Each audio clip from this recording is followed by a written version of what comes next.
നമസ്കാരം. ഇപ്പോൾ ലഹരി DMA എന്ന് പറയുന്ന മാരകമായ ലഹരി പദാർത്ഥത്തിന്റെ ഉപയോഗം മൂലം 2024 മുതൽ 2025 വരെ കേരളത്തിൽ നടന്നിരിക്കുന്ന കൊലപാതകങ്ങളുടെ ഒരു വലിയ നിരയാണ്. ഇതേപോലുള്ള കൊലപാതകങ്ങൾക്ക് കുറേശ്ശെ കൊല്ലണം അവര്. ഇത്രയും പ്രായം ചെന്ന ആ ഒരു വ്യക്തിയുടെ അഭിപ്രായം നിങ്ങൾ യോജിക്കുന്നുണ്ടെങ്കിൽ നിങ്ങൾ കമന്റ് ബോക്സിൽ വരണം.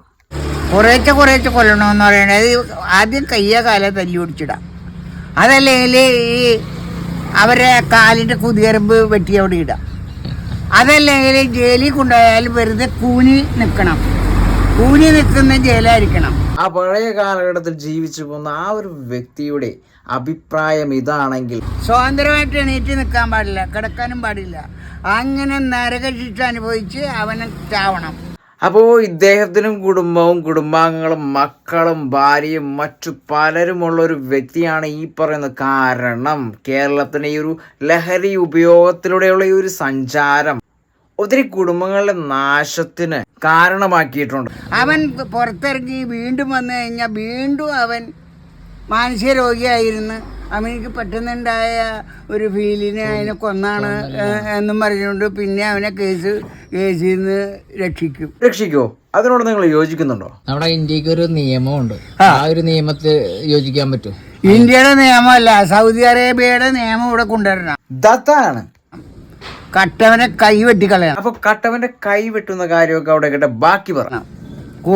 ഈ കൊലപാതകിനെ അവനെ ഒരു 2-3 മാസത്തിനുള്ളിൽ വിധി പ്രഖ്യാപിച്ച് കൊന്നുകളയണം. അപ്പൊ ഇപ്പൊ നടക്കുന്ന കൊലപാതകങ്ങളും കുറ്റകൃത്യങ്ങളും കണ്ട് മനസ്സ് നീറിപ്പറയുന്ന പഴയ കാലഘട്ടത്തെ ഒരു വ്യക്തിയുടെ ഒരു ചിന്താഗതിയാണ് ഇപ്പൊ തുറന്നു പറയുന്നത്.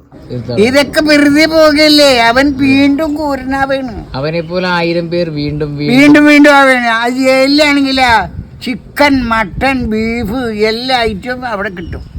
വീടിയാണെങ്കിൽ വാർഡന്മാർ വീടി സിഗരറ്റൊക്കെ കൊടുക്കും.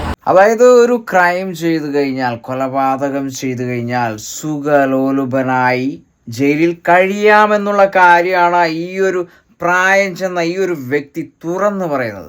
മദ്യമാണെങ്കിൽ അതും കിട്ടും.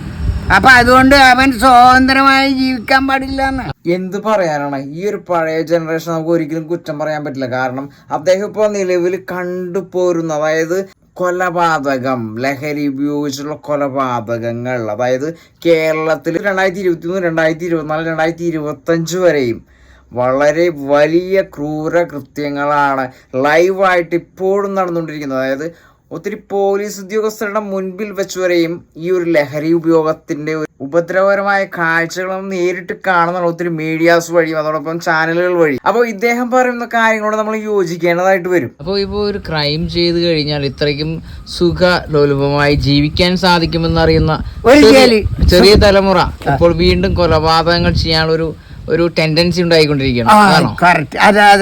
അവൻ കൊലപാതകി ആവാൻ വേണ്ടിയിട്ട് വീണ്ടും അവൻ കൊലപാതകി ആവുകയാണ്.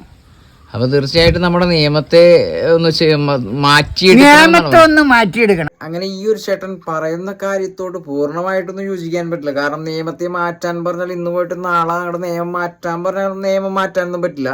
പിന്നെ ഈ പറയുന്ന പോലെ ഇത്തരത്തിൽ ലഹരി ഉപയോഗത്തിലൂടെ നടത്തുന്ന ക്രൂര കൃത്യങ്ങൾക്ക് വളരെ വലിയ ശിക്ഷ തന്നെയാണ് നൽകേണ്ടത്. കാരണം ഒത്തിരി കുടുംബങ്ങളെ ഇല്ലാതാക്കുകയും അതോടൊപ്പം തന്നെ ഓരോ വ്യക്തികളെയും വ്യക്തിഹത്യ ചെയ്യുകയും അതോടൊപ്പം തന്നെ കൊലപാതകങ്ങളും അതോടൊപ്പം തന്നെ വലിയ ക്രൂര കൃത്യങ്ങൾക്ക് വലിയ ശിക്ഷ തന്നെ വാങ്ങിക്കൊടുക്കണം എന്നുള്ള കാര്യമാണ് നിയമസംബന്ധമായി കൊണ്ടുവരേണ്ടത്. ഇപ്പോൾ തലക്കടിച്ചു കൊന്നതിന് ശേഷം ഹൃദയാഘാതമാണെന്ന് വരുത്തി തീർക്കുന്നതിന് ഒരു വളച്ചൊടിച്ച കേസുകൾ അടക്കം കേരളത്തിലുണ്ട്.